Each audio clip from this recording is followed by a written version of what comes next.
Bien, très rapidement, je rappelle, avant d'entrer dans le vif du sujet, euh, la, la façon dont ces conférences, elles se construisent. Chaque thème, il est abordé à partir de trois pôles, psychologique, neurosciences et philosophie, et les trois permettant d'être joints pour constituer une espèce de triangle. Alors, c'est pas une coquetterie d'érudition. Moi, personnellement, je l'appelle ma méthode triangulaire, c'est-à-dire que chacun de ces trois prismes, lorsqu'ils sont pris isolément, ils ne nous livrent qu'une vérité partielle.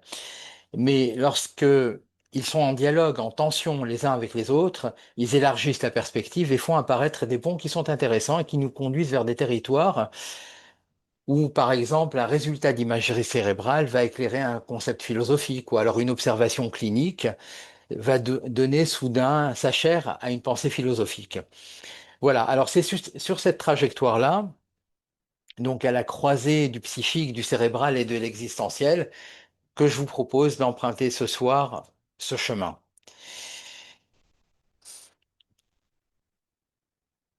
Alors, ceci dit, euh, avant d'entrer pleinement dans le sujet, je vais énoncer quelques vers, je vous dirai ensuite d'où ils viennent, et ça nous permettra justement d'introduire le sujet. Toute la soirée n'est pas consacrée à la poésie, mais vraiment pas, hein. On a juste quelques vers qui nous mettent dans le train.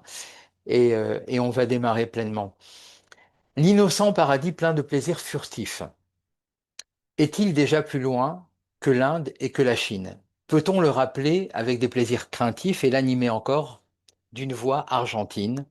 L'innocent paradis plein de plaisirs furtifs. C'est le dernier vers d'un poème qui s'intitule Maesta Erabunda, qui est pris des fleurs du mal de Charles Baudelaire. L'innocent paradis plein de plaisirs furtifs est-il déjà plus loin que l'Inde et que la Chine? C'est ce qu'il nous dit.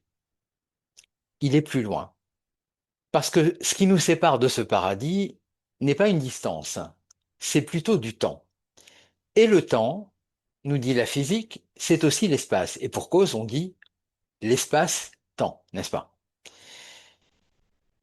L'Inde et la Chine, aussi loin soit-elle, on peut y aller, mais on peut y revenir. Et l'espace, de façon générale, on peut s'y balader, on peut aller en haut, en bas, on peut aller à gauche, à droite, etc., dans tous les sens. Finalement, l'espace se parcourt dans tous les sens. Et ce qu'il y a de plus intéressant, c'est qu'on peut revenir éventuellement au point de départ. Mais le paradis ici, il est à une distance d'un autre genre, une distance de temps. Et le temps ne se traverse que dans un sens. Il ne remonte jamais son cours. Le temps, c'est donc cette empreinte de l'irréversible. C'est-à-dire que quoi qu'on fasse, on ne peut pas revenir en arrière. Alors, puisque nous parlons du temps, il existe un temps entre le premier sommeil et le petit matin où nous recevons la visite, une visite, une visite d'un genre un peu particulier. Ce n'est pas un souvenir, ce n'est pas un rêve, c'est une vie, une autre vie, celle que nous aurions eue si nous avions dit oui plutôt que non, si nous avions saisi l'opportunité plutôt que de la laisser, si nous étions restés plutôt que de partir. Cette vie ne frappe pas à la porte avant d'entrer dans notre demeure. Elle est Oui, que déjà ça dans la soulève demeure. bien les chats. Merci de couper votre micro. Cette vie, elle ne frappe pas à la porte avant d'entrer. Elle est déjà dans la demeure, dans notre demeure intérieure. Et au matin, elle s'efface. Elle s'efface et elle laisse derrière elle une traînée de mélancolie dont nous ne savons pas trop quoi faire. Cette visiteuse, elle pointe sur quoi? Elle pointe sur les vies que nous n'avons pas eues, c'est-à-dire ces vies non vécues qui continuent de vivre en nous à l'état de fantôme. Alors, je rassure l'Assemblée, je ne parle pas de vies antérieures, hein. Il ne sera jamais question de ça ce soir, ni dans aucune de mes conférences. Je parle simplement de vies qu'on aurait pu vivre et que nous n'avons pas vécues. Alors, la question qui nous préoccupe ce soir, À quel moment ces vies fantômes, elles cessent d'être une rêverie pour devenir un obstacle? Quelque chose qui empêche d'habiter la vie qui est la nôtre. Alors, tout d'abord, deux mots. Deux mots que je vais mettre en tension. Le premier, je vais le définir assez rapidement pour pouvoir introduire le deuxième, et puis je vais m'en séparer. Ces deux mots sont remords et regret. Comme vous pouvez le remarquer, tous les deux ont le même préfixe, re.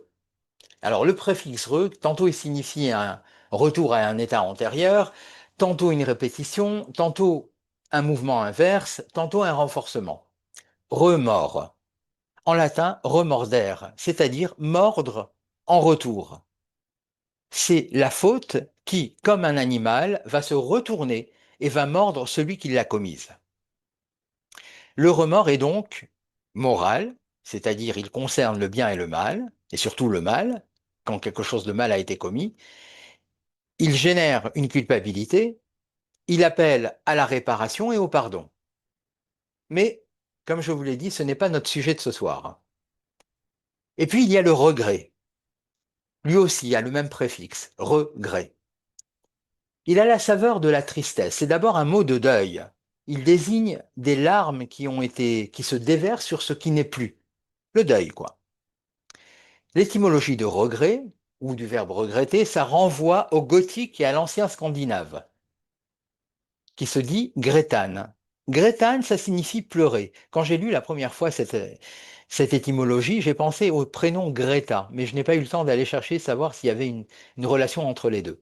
Gretan signifie pleurer, comme pleurer de nouveau, ou revenir par la pensée à ce qui a été perdu.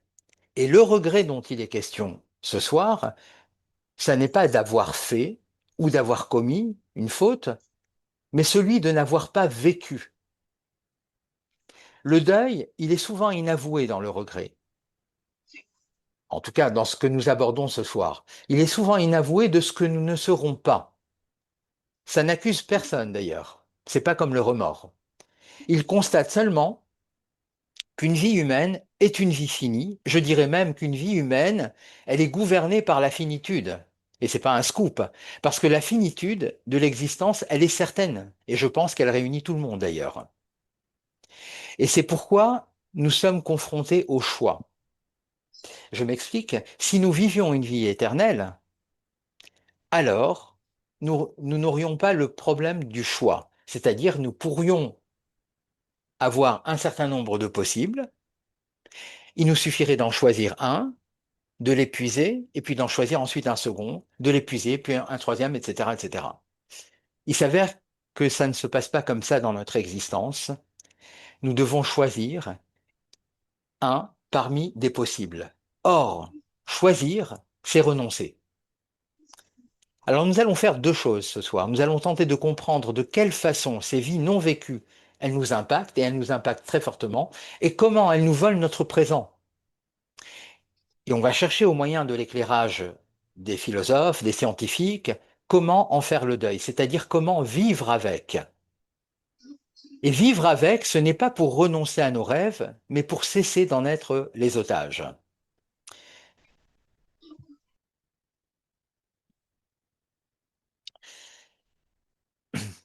Commençons par le commencement.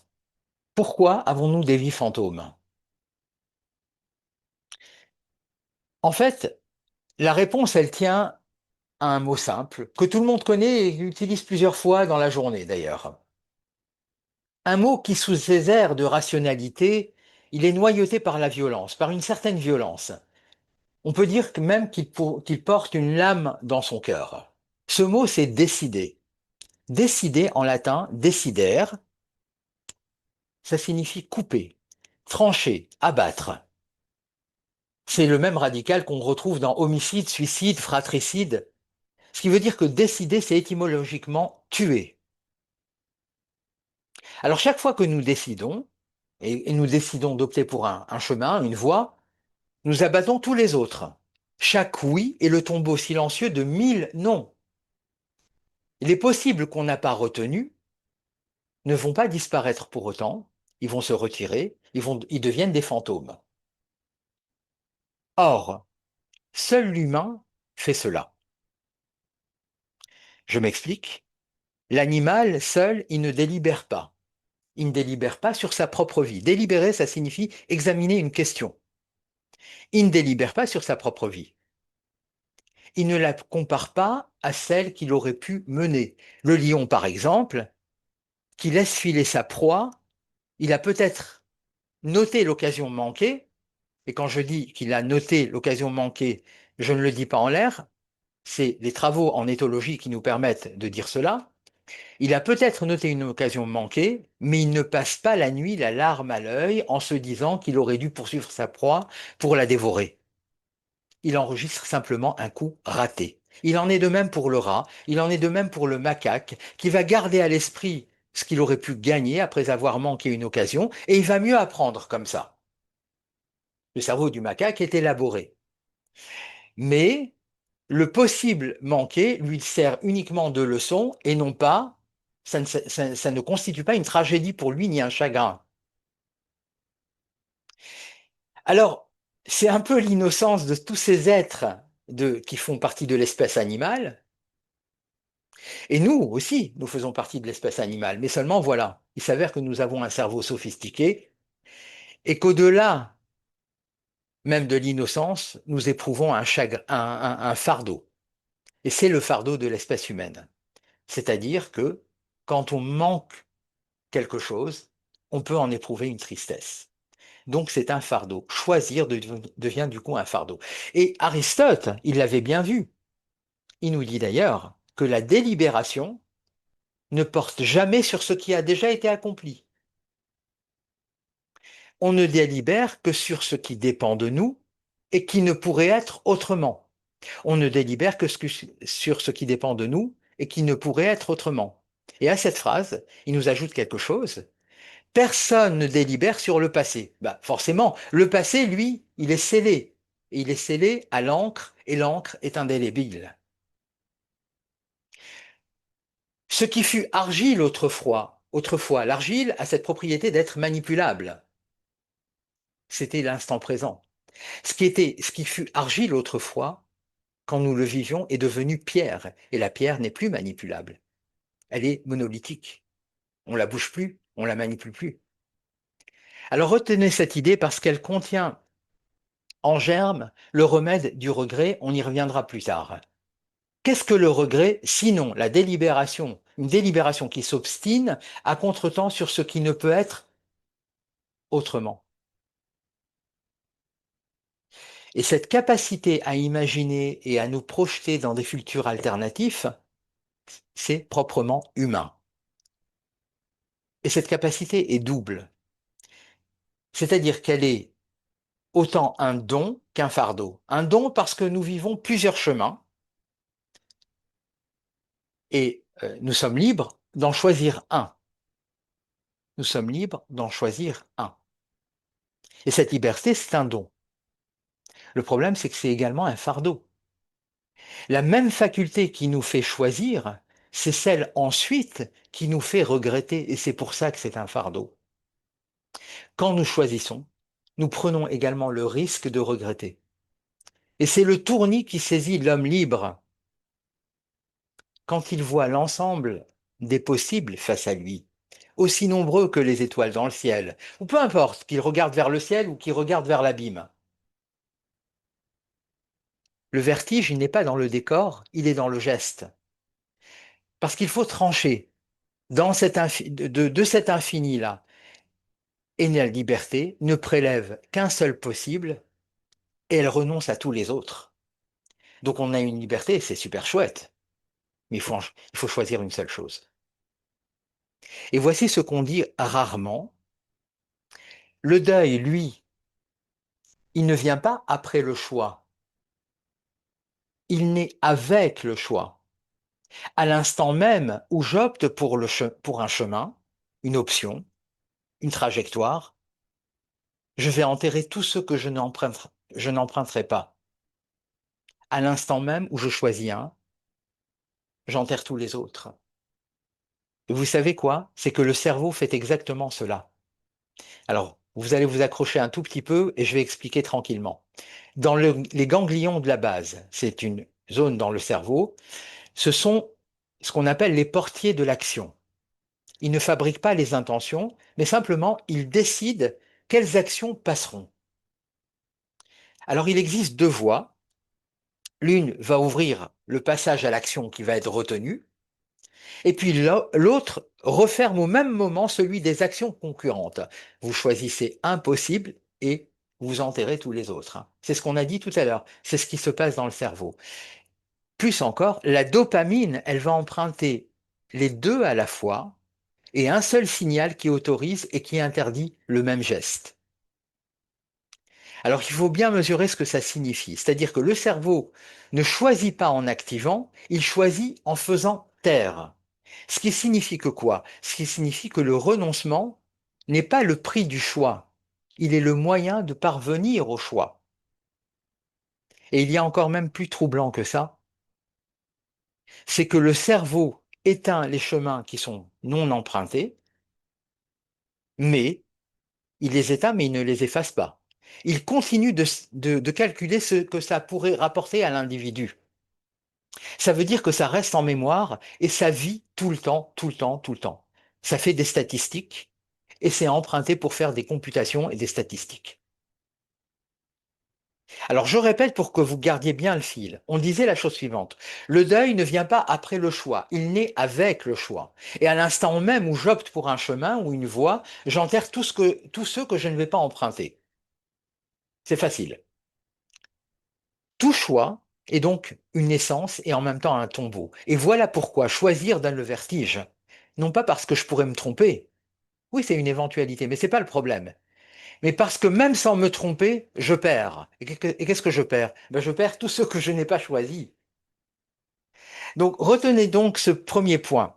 Les vies que nous n'avons pas vécues ne sont pas un accident, ne sont pas une malédiction, elles sont juste une conséquence directe de notre condition d'être libre et fini. Les deux conditions, libre et fini.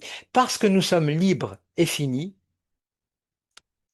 alors nous avons ce choix-là et nous allons opter pour un seul choix et nous allons écarter tous les autres. Un être qui choisit et qui meurt, il laisse forcément derrière lui des vies, un certain nombre de vies, toutes celles qu'il n'a pas choisies. Et comme il est mortel, bah, ce tri devient définitif. La mort, elle va sceller la liste et met un terme à tout rattrapage. On ne peut plus revenir en arrière. Donc le regret n'est possible. Il n'est pas une maladie. C'est juste l'ombre que projette notre liberté. Et dès lors que nous sommes libres de choisir, nous sommes en même temps porteurs du fardeau du regret. Et la question n'est donc pas comment ne pas avoir de vie fantôme, je vous l'ai dit tout à l'heure, ça n'est pas possible puisque le cerveau, il enregistre toutes ces vies non vécues. Il s'en sert, il fait des statistiques avec, il fait des calculs, il projette des alternatives et il crée des adaptations. Il fait tout ça. Donc on ne peut pas s'en séparer. On en a besoin. La question alors est donc, quel rapport entretenir avec elle? Alors, je voudrais quand même préciser un mécanisme sans lequel on comprendrait peut-être pas tellement le regret. Nous ne comparons jamais notre vie réelle à une autre vie réelle. Nous comparons notre vie réelle à une vie rêvée. Et une vie rêvée, qu'est-ce que c'est? Ben, c'est une vie truquée, c'est une vie falsifiée, c'est une vie travestie. Songez-y, la vie que vous menez, vous la connaissez de l'intérieur, on est bien d'accord, c'est-à-dire ces matins difficiles, ces fractures, mais ces factures aussi, ces fatigues. Vous en connaissez le prix parce que vous le payez chaque jour et de différentes façons. Mais l'autre vie, celle que vous auriez eue si vous étiez resté, si vous aviez dit oui plutôt que non, si vous aviez épousé la personne plutôt que non, elle est l'autre vie. Si vous étiez resté, ça n'est qu'une vie imaginaire. Et l'imagination, c'est une décoratrice sans scrupules. Elle a l'art de farder la beauté illusoire. C'est-à-dire qu'elle vous ôte les maladies, les disputes, les jours gris, Elle ne garde que la lumière. Donc vous ne comparez pas deux vies, vous comparez votre vie réelle avec ses aspérités, ses sinuosités, à une carte postale. Et les philosophes du bonheur, ils l'avaient bien compris. Épicure, que l'on caricature en jouisseur, alors qu'il a été un maître de la sobriété, il avait transmis cette formule à Sénèque. Ne gâche pas ce que tu as en désirant ce que tu n'as pas. Ne gâche pas ce que tu as en désirant ce que tu n'as pas. Car ce que tu possèdes aujourd'hui fut un jour la vie fantôme que tu convoitais. Ce que tu possèdes aujourd'hui, tu l'avais vécu et tu l'avais rêvé à un moment donné. Le désir a cette forme de perversité-là, c'est-à-dire à peine réalisé qu'il dévalue. Et du coup, il y a un autre qui est convoité. C'est-à-dire que le désir, lui, on fait tout pour le réaliser. Mais une fois qu'on a obtenu l'objet désiré, il ne nous intéresse plus autant que ça. Il dévalue, il perd de sa valeur. Et on course un autre. Et Sénèque disait dans un ouvrage que je vous recommande d'ailleurs, qui s'appelle La brièveté de la vie, c'est un ouvrage formidable qui est très, très, très simple à lire. Il nous dit la chose suivante. Pendant qu'on la remet à plus tard, la vie passe. Il rajoute, toujours, c'est dans les premiers paragraphes, la vie ne nous est pas donnée courte, c'est nous qui l'écourtons en ne l'habitant jamais. D'où une conséquence presque contre-intuitive.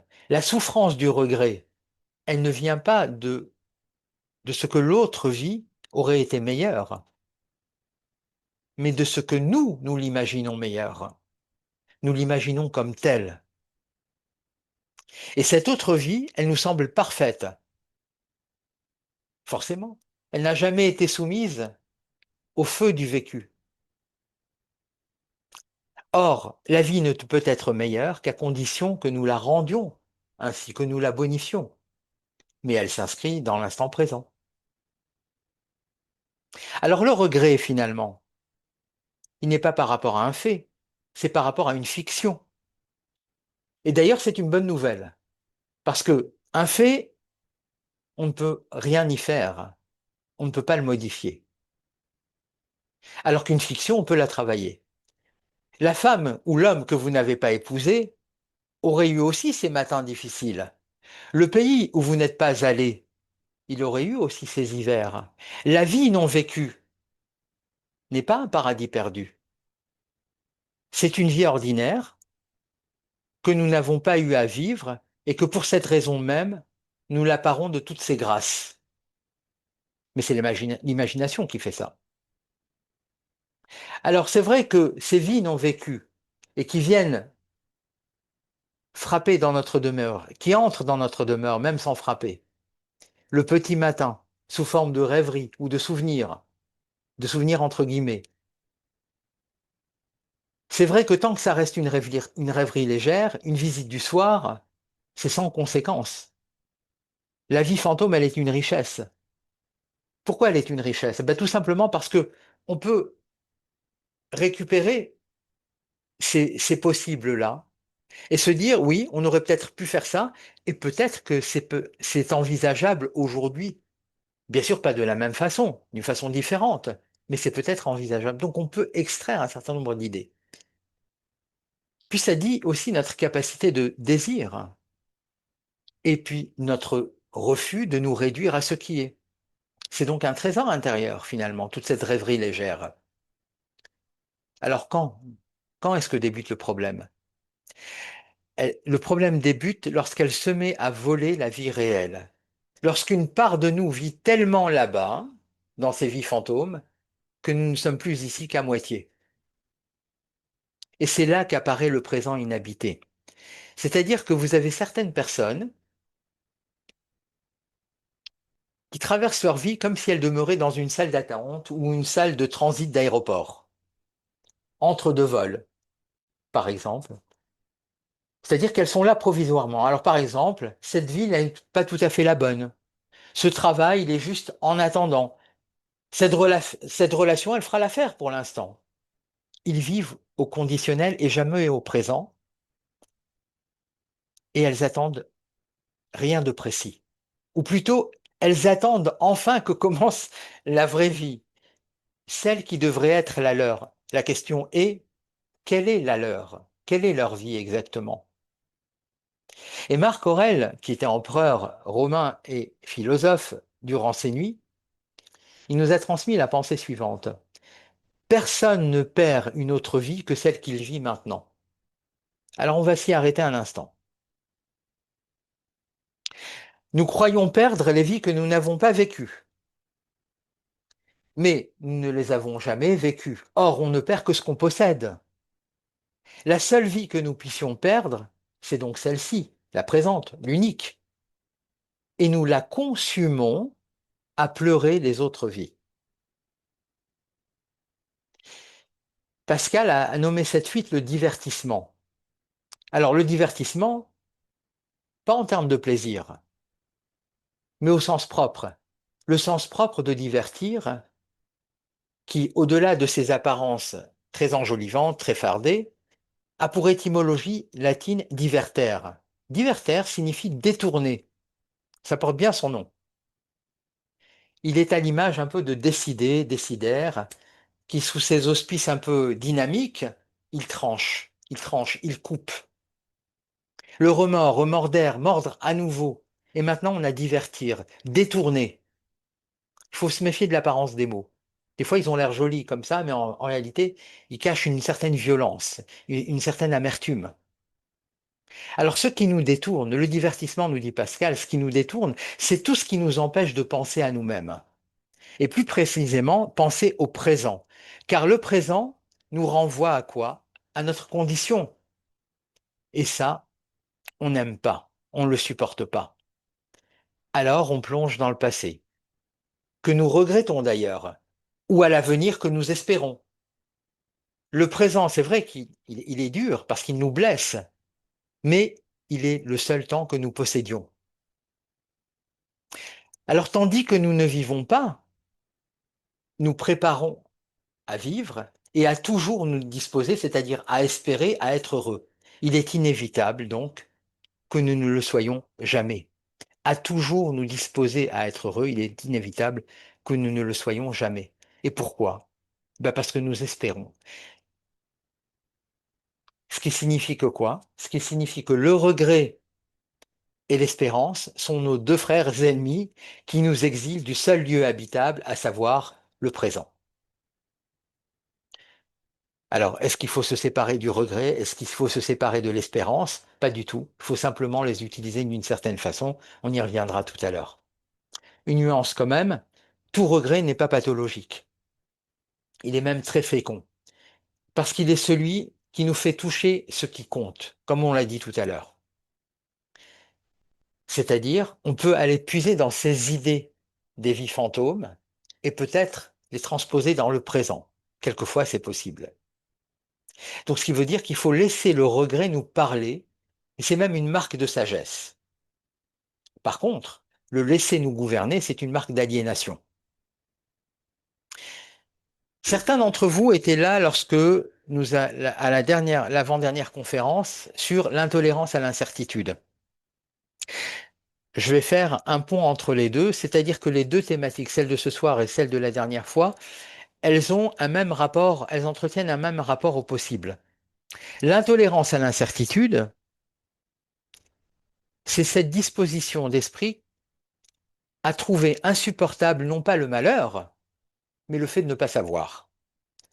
Quand l'individu ne sait pas, il ne le tolère pas. Ça lui crée de l'anxiété. Et elle nous pousse donc à fermer les possibles avant l'heure, pour ne pas avoir à douter. Et ça produit finalement cette intolérance à l'incertitude, ça produit deux conduites opposées. Alors peut-être que certains vont se reconnaître dedans. Il y a celui qui tranche trop vite pour en finir avec le vertige. Je ne veux pas réfléchir, je décide très rapidement, sans escompter la conséquence. Et puis il y a celui qui ne tranche jamais, qui garde tout ouvert parce que choisir l'expose à l'inconnu. Donc il préfère ne pas prendre de risques. Il ne choisit pas. Or, le regret que nous décrivons n'est pas seulement une tristesse, c'est une question d'un genre un peu particulier. Aurais-je été plus heureux si? Mais cette question, elle n'a pas de réponse. Non pas parce qu'il est difficile d'y répondre, non pas parce qu'il nous manquerait des informations, ça n'a pas de réponse par construction. Je vais expliquer tout de suite ce que ça veut dire. Par construction, c'est une expression qui est extraite de la logique et des mathématiques. Alors, plutôt que de vous donner une définition, je vais vous donner des exemples, vous allez tout de suite comprendre. Qu'y a-t-il au nord du pôle Nord? La question, elle est mal élaborée. Elle est mal élaborée par construction. Qu'y a-t-il au nord du pôle Nord? Il n'y a pas de réponse. Non pas parce qu'on n'aurait pas assez exploré le pôle Nord, mais parce que le nord, du point le plus au nord, ne désigne absolument rien. Au pôle Nord, on est déjà au nord. Il ne peut pas y avoir plus au nord qu'au pôle Nord. Dans le même genre d'idée, quel est le point de départ d'un cercle? Ben, il n'a pas de commencement. Chaque point est équivalent. Et enfin, le dernier pour la route, que faisait Dieu avant de créer le temps? La question qu'on posait à Saint Augustin, et il répond en substance qu'elle n'a pas de sens. Évidemment qu'elle n'a pas de sens. Avant est une notion temporelle. Que faisait Dieu avant de créer le temps? Avant est déjà une notion temporelle. Et s'il n'y a pas encore de temps, ben, il ne peut pas y avoir d'avant non plus. Donc, donc, aurais-je été plus heureux dans l'autre vie? N'a pas de réponse. Parce que répondre aurait supposé ou aurait exigé que je puisse la comparer. Et pour pouvoir la comparer, il aurait fallu que je la vive. Mais on l'a dit au départ, je ne vous ai pas lu ce poème pour rien. La marche du temps ne va jamais à reculons. Le temps s'inscrit dans l'irréversible. C'est terminé. On va de 0 à plus l'infini, jamais à moins l'infini. Donc on ne peut pas être non plus dans deux trajectoires en parallèle, ni en vivre une et se téléporter sur l'autre. L'absence de réponse n'est donc pas un manque d'information, c'est une impossibilité logique dans la situation elle-même. D'où par construction. C'est la construction même de la question qui la rend sans réponse, tout simplement. Et c'est exactement là que l'intolérance à l'incertitude, elle fait son œuvre. Parce que la rumination du « et si » n'est rien d'autre qu'une une tentative de résoudre l'insoluble. Celui qui rumine, il ne s'attarde il ne s'attarde pas sur sa vie fantôme par nostalgie.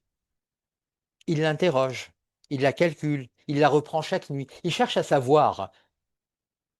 Mais Aristote nous l'avait bien dit au départ. On ne délibère que sur ce qui peut être autrement. La rumination, c'est la machine à délibérer qui continue à tourner à vide sur un objet qui, lui, ne peut plus être autrement. Et qui plus est, ne se laissera jamais vérifier. D'où une conséquence clinique décisive. Aucune sagesse, je précise bien, aucune sagesse ne vous dira si vous auriez été plus heureux ailleurs ou dans une autre vie. La question ne se répond pas. Et malheureusement, ou heureusement peut-être, elle se renonce. Faire le deuil de vie non vécue, c'est très précisément consentir à ne jamais savoir, parce qu'il y a des choses qu'on ne saura jamais. C'est donc consentir à l'incertitude. Et ça, c'est terrible pour quelqu'un qui ne gère pas ses peurs ou son anxiété. Consentir à l'incertitude, c'est de l'ordre de l'impossible pour un anxieux. Non pas se convaincre qu'on a bien choisi, mais accepter que la question, elle reste ouverte et cesser de ne rien en attendre. Donc on reste face à un point d'interrogation, grandeur nature.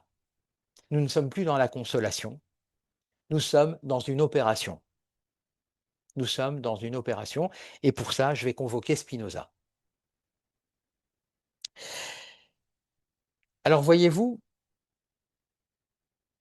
Nous sommes ici au cœur du sujet. Comment sortir de l'emprise de, de ces vies fantômes? Spinoza nous dit la chose suivante. Une passion, dit-il, est une émotion dont nous subissons la cause sans la comprendre. Je répète, une passion est une émotion dont nous subissons la cause sans la comprendre. Donc voyez ici l'égalité entre passion et émotion. Une émotion, donc, nous subissons la cause sans la comprendre. Passion, c'est quoi? Passion, c'est la même chose que passif. Ça vient du mot pathie en latin. Pathie, ça signifie souffrir. Ça rappelle aussi patient. Ben oui, forcément. Patient, c'est celui qui subit non seulement la maladie, mais en plus il subit le remède parce qu'il est obligé de le prendre pour s'en sortir. Nous vivons le regret comme une fatalité qui s'abattrait sur nous du dehors.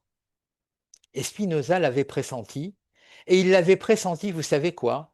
Bien avant l'introduction de l'IRM médical. L'affect, nous dit-il, il précède sa cause consciente. Je m'explique sur le plan des neurosciences. L'amygdale, qui est le centre de la menace, qui avertit l'individu d'un danger, et les circuits sous-corticaux, ils évaluent une situation et ils vont déclencher une réponse émotionnelle, c'est-à-dire vous avez des émotions qui vont être ressenties dans le corps, avec une modification de l'état du corps, par exemple une modification du rythme cardiaque, une tension artérielle qui risque d'augmenter, une sécrétion de cortisol, et tout ceci en quelques dizaines et centaines de millisecondes. Avant quoi? Avant que le cortex n'ait produit quoi que ce soit qui ressemble à une compréhension. Ça veut dire que ces choses-là se passent en vous et ce n'est pas encore arrivé à la conscience. Alors ça dure quelques centaines, dizaines ou centaines de millisecondes, ok, mais vous ne le savez pas encore. Une passion est une émotion dont nous subissons la cause sans la comprendre. Nous sommes au cœur même de la définition. Or, Spinoza, il énonce encore une autre proposition. Spinoza, il est très fort pour renverser la table. Il nous dit la chose suivante. Une affection qui est une passion cesse d'être une passion dès que nous nous en formons une idée claire et distincte. Une affection qui est une passion cesse d'être une passion dès que nous nous en formons une idée claire et distincte. Ça veut dire quoi? Ça veut dire qu'en fait, une affection ou une passion plutôt, un sentiment ou une émotion cesse de nous affecter dès lors que nous la comprenons. C'est ce qu'on appelle, on a des travaux scientifiques qui appellent ça l'affect labeling, qui montrent que nommer une émotion, ça diminue la réactivité de l'amygdale, le centre de la menace. Mettre le sentiment en mots ou l'émotion en mots, c'est ce qu'on appelle la réévaluation cognitive, c'est au cœur de la thérapie cognitivo-comportementale. Voilà, c'est tout simple. Et partant de cette opération, le regret qui vous submerge, eh bien, il perd de son emprise, il perd de sa charge émotionnelle dès l'instant où vous le comprenez. Ce n'est pas une consolation, c'est une opération que fait le corps. Nommer permet de calmer l'amygdale. Alors, toute la première partie de cette soirée, ce n'était que cela, du moins je l'espère, c'est-à-dire on s'est formé ensemble certaines idées claires, on a vu que décider, c'est trancher, que la vie fantôme est une vie truquée, travestie, falsifiée, que le regret nous vole le présent, et ce travail n'est pas décoratif, il est libérateur, parce qu'il transforme une passion subie en une pensée maîtrisée. Et Spinoza va encore plus loin. Nous souffrons parce que nous imaginons que les choses auraient pu être autrement. Ah, j'aurais dû faire, n'est-ce pas? Ou si seulement j'avais. Mais chaque décision, Chaque décision a découlé de ce que nous étions à ce moment-là. Chaque décision a découlé des peurs que nous avions à ce moment-là, des désirs de ce moment-là, de notre histoire, de notre environnement, l'environnement que nous avions à ce moment-là. En d'autres termes, le cerveau va exploiter les données qu'il a en sa possession, dans la mémoire, comme les habitudes, les choix familiers, les croyances anciennes, celles du moment. Il va générer également des statistiques pour évaluer les futurs possibles. Et pourquoi évalue-t-il les futurs possibles? Eh bien, je mets pourquoi entre guillemets parce que on pourrait gloser dessus. Pourquoi? Eh bien, tout simplement parce que c'est ce qui permet l'adaptation de l'individu dans son environnement. Donc, il va faire des statistiques, il va anticiper les futurs possibles en fonction de l'ensemble de ces données, si bien que la personne d'alors ne pouvait choisir autrement étant ce qu'elle était à ce moment-là. C'est pour ça que si quelqu'un vient vous dire «t'aurais dû faire ça à ce moment-là», oui, sauf que vous n'étiez pas comme ça, comme vous vous présentez à l'instant même où vous parlez, où vous présentez le cas. Vous n'étiez pas comme ça. Vous étiez autrement. Et nos gènes, ils sont modifiés par l'environnement dans lequel on est. Donc on n'était pas comme à l'instant présent, on était comme à ce moment-là, dans ce moment du passé. Et comprendre cela, ce n'est pas se résigner, c'est cesser de se faire un procès anachronique, c'est-à-dire hors du temps. Et Spinoza, il le résumait dans une formule que je vous conseille de faire la vôtre, comme j'en ai fait mienne. Ne pas se moquer, ne pas se lamenter, ne pas maudire, mais comprendre, comprendre. Et cette compréhension, elle débouche sur quelque chose d'assez lumineux. À quoi sert de comprendre le regret, sinon à revenir à la vie? Et encore une phrase de Spinoza, l'homme libre ne pense à rien moins qu'à la mort, et sa sagesse est une méditation non pour la mort, mais pour la vie. Il ne s'agit pas d'oublier les possibles perdus, il s'agit de rendre à ce qui est toute la force de notre attention. Pourquoi cette attention à ce qui est? Parce que quelque chose en nous la réclame. Quelque chose en nous la réclame. C'est ce qui nous permet de persévérer dans notre être. C'est ce que Spinoza appelle le conatus. Persévérer dans son être, le fait de croître dans la vie réelle. Or, le regret, il nous détourne de la seule existence que nous puissions faire grandir. Et Spinoza couronne son œuvre avec un espèce de joyau en disant «La béatitude n'est pas la récompense de la vertu, elle est la vertu elle-même. Le bonheur, il n'est pas ailleurs, il n'est pas à la fin de la vie ou dans un autre monde, comme un salaire, ou au bout du chemin. La joie n'est pas la vie qu'on aurait dû avoir à ce moment-là. Elle est la manière dont on vit ce qu'on a, celle qu'on a aujourd'hui, la vie qu'on a aujourd'hui. Alors on va descendre un petit peu du ciel des idées et on va laisser un peu Spinoza de côté et on va aborder un terrain que beaucoup connaissent intimement. La vie fantôme, elle travaille dans deux sens. Peut-être que certains se reconnaîtront là-dedans. Il y a celui qui est parti et qui, les jours difficiles, rêve de la vie d'avant, celle qui coulait sans effort, entre guillemets, parce qu'il a oublié les efforts. D'accord? Donc, il y a celui qui a pris la décision, qui est parti, qui a choisi, qui a opté pour une naissance et qui a enterré 1000 autres décisions.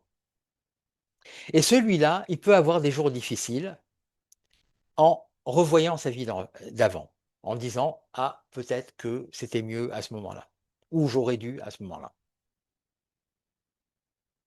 Mais celui-là, il a quand même osé commencer. Et il y a celui qui dit souvent ah, peut-être l'année prochaine, un jour peut-être. Et l'année prochaine arrive. Un jour peut-être, dira-t-il, et puis recommence l'année d'après, et ainsi de suite, jusqu'au jour où le jour peut-être devient il est trop tard. Alors on a ici deux vies fantômes inverses, l'une comme l'autre est truquée. Le pays qu'on a quitté à ce moment-là, il n'existe plus tel qu'on l'a laissé.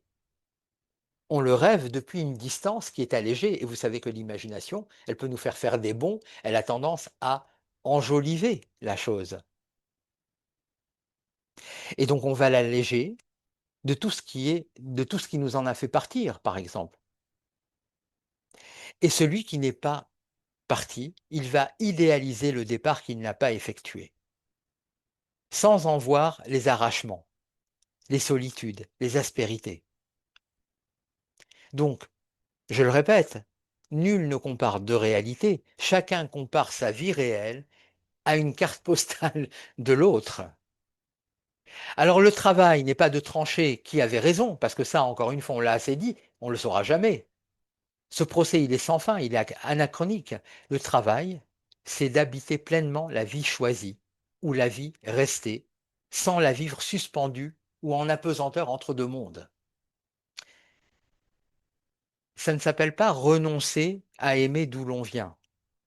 C'est juste cesser d'en être l'otage, cesser d'être l'otage de ces vies fantômes. C'est faire de la vie qu'on a ici et maintenant, dans cette langue, dans ce pays, dans ses habitudes, une demeure et non plus une salle d'attente entre deux existences imaginaires. Avant de finir, je voudrais convoquer deux philosophes allemands. Comment faire le deuil des vies non vécues? Comment faire le deuil de vies non vécues? Car c'est bien un deuil, c'est pas un oubli, mais un ouvrage. Faire le deuil, ce n'est pas cesser d'aimer ou oublier ce qu'on a perdu. C'est cesser d'en mourir. Alors, le premier philosophe que j'invite à la table, c'est Nietzsche. Et Nietzsche, il nous interroge, il nous interpelle avec quelque chose d'assez terrible. Il nous dit la chose suivante.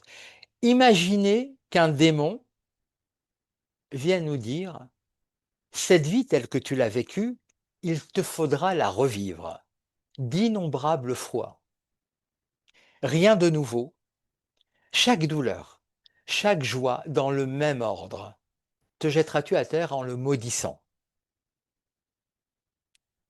Alors je vous répète, imaginez qu'un démon vienne vous dire à voix basse, cette vie telle que tu l'as vécue, il te faudra la revivre d'innombrables fois. Rien de nouveau, chaque douleur, chaque joie, dans le même ordre, te jetteras-tu à terre en le maudissant? Ou alors, l'accueilleras-tu comme un dieu? Voici ce qu'exprime cette chose. Non pas ta vie fut-elle la meilleure possible, mais la voudras-tu de nouveau telle qu'elle fut? La voudras-tu de nouveau telle qu'elle fut? C'est-à-dire l'éternel retour. Et l'éternel retour, ça n'est pas une cosmologie, c'est pas une loi de l'univers. C'est une pierre de touche, c'est un test de notre volonté. Il ne mesure pas la qualité d'une vie, mais notre capacité à la vouloir. Et de là naît la formule la plus haute de Nietzsche, que peut-être certains d'entre vous connaissent, l'amor fati, l'amour de son propre destin, l'amour de sa propre vie. Ne rien vouloir d'autre que ce qui est, non pas seulement la supporter, ou encore moins se la dissimuler, mais tout simplement l'aimer. Alors écoutez la gradation. Supporter, ce serait une résignation. La dissimuler, ce serait un déni. Aimer, c'est autre chose. Le renversement par lequel la vie que nous n'avons pas choisie devient la vie que rétrospectivement nous choisissons. Aimer son destin, ce n'est pas dire que tout est bien. C'est décider que cette vie est la mienne et que je la veux, et non pas que je la vaux, que je la veux mienne. J'aime, je me charge d'aimer cette vie telle qu'elle est, avec ses joies et ses peines, et j'épouse tout en bloc. Ça, c'est la version de Nietzsche. Et je convoquais un deuxième philosophe qui est également allemand, qui s'appelle Hegel.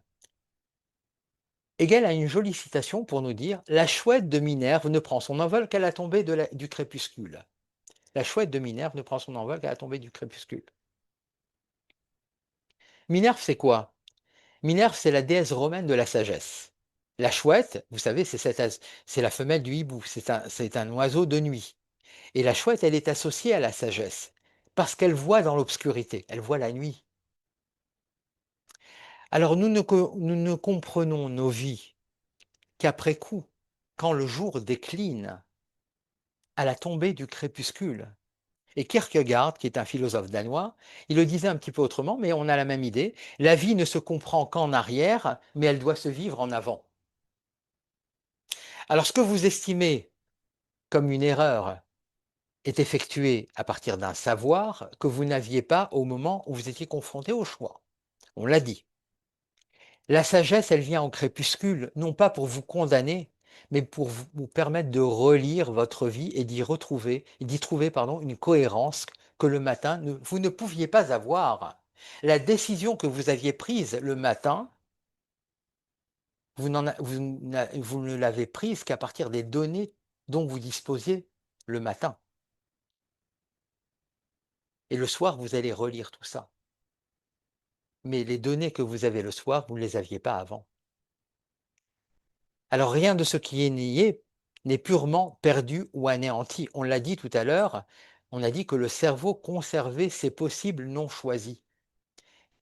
Ce qui est dépassé, il est conservé, relevé, porté. Et les possibles que vous avez refusés sont en vous, ils ne se sont pas évaporés. Ils sont entrés dans la composition de ce que vous êtes, de ce que nous sommes devenus. Les renoncements nous ont sculptés autant que nos choix.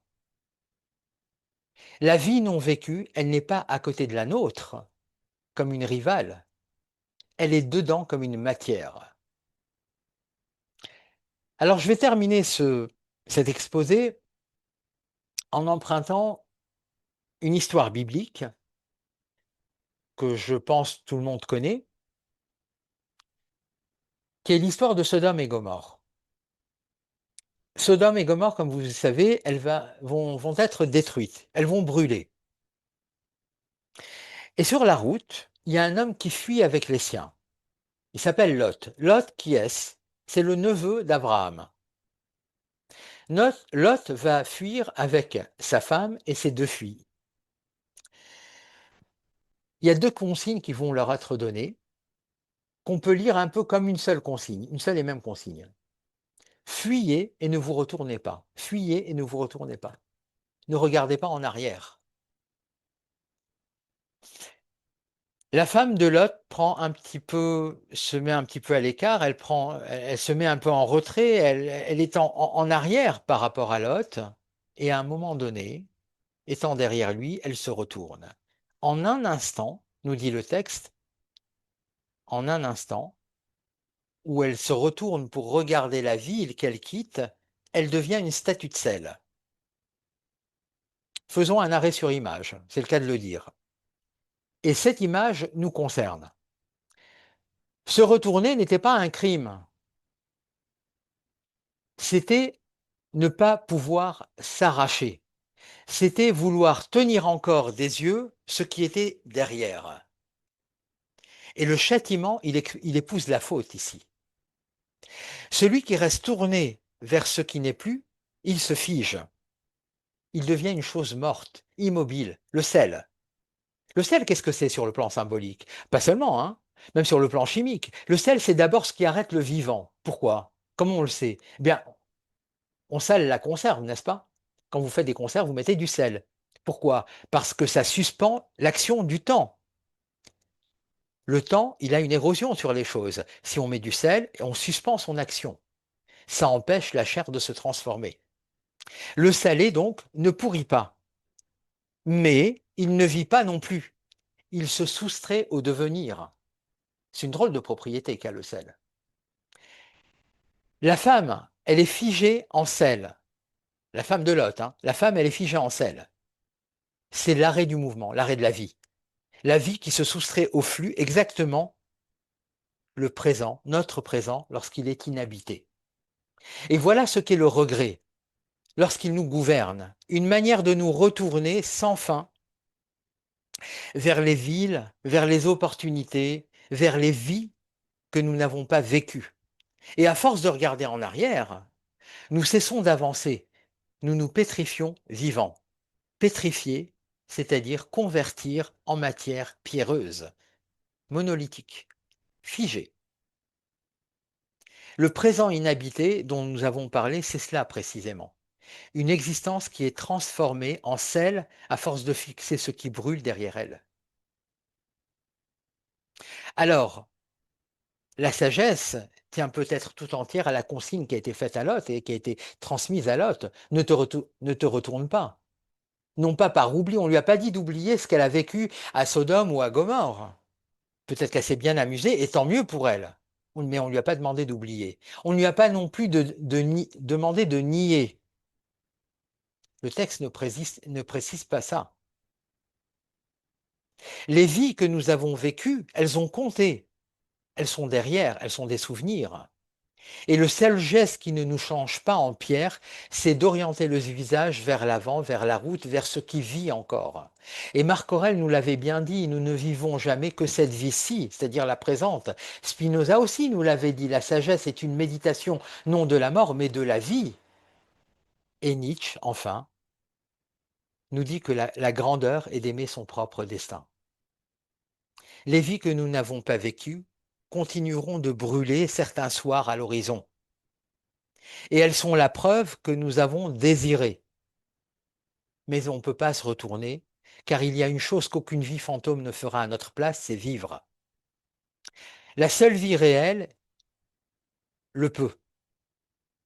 Et elle nous attend, non pas derrière, non pas dans l'autre existence, mais ici et maintenant, dans le seul lieu qui ne se change pas en sel, c'est-à-dire le présent.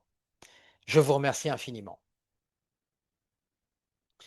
La parole vous est donnée. Si vous souhaitez la prendre, vous activez votre micro.